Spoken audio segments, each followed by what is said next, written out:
الحجة صبرية من أورم الكبرى من عضا حلب، وعمري مواليد 55.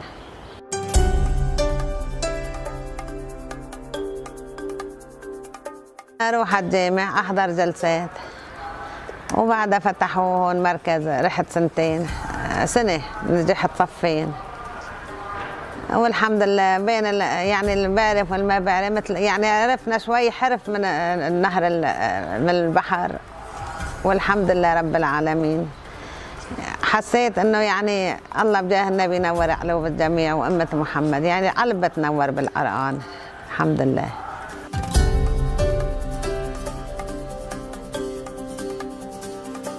بعرف بقرا الحمد لله، بس مو كل القرآن، وبكتب والحمد لله رب العالمين. بكتب يعني هلا بفوت على مشفى مثلا، غرفة المخاض، غرفة الأطفال، غرفة الدكتور الاختصاصية النسائية، بقرا هون صيدليات، أرمات، كنا ماشيين على الطريق أنا وابني بقرا الحمد لله رب العالمين.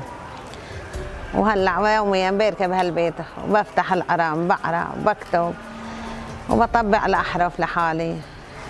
وهلا امبارحه كتبت يد داخل هذا المكان صلي على النبي العدنان، اللهم صل على سيدنا محمد، يعني بطبع الاحرف.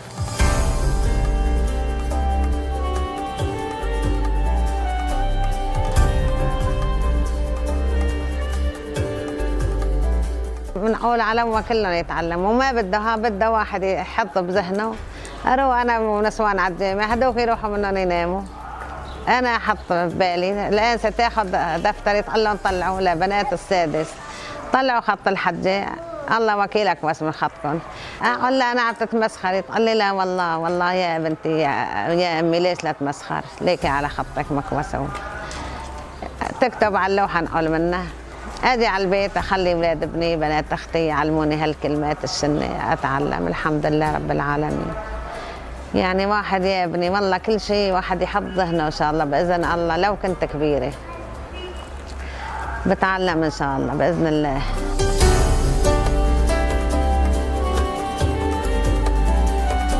واحد بين ما يكون اعمى بين ما يكون مفتح، بس الاجيال لسه اهم من الكبار.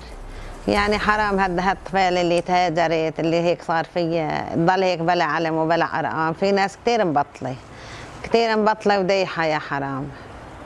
هدول مو حرام هيك، الله هو يهيئ لهم بجاه النبي ويبعث لهم ناس تعلمون. والعلم نور يا ابني، والعلم هالوقت كمان يعني ما في، صار شغل بده ما متعلم ما بقى حدا يوظفه بشغله، يعني ما ضل شغل. اللي له وظيفه له شهاده الله بكون طلع بوجهه والماله. بتمنى العالم كله تدرس وتتعلم، الاولاد والكبار والكل.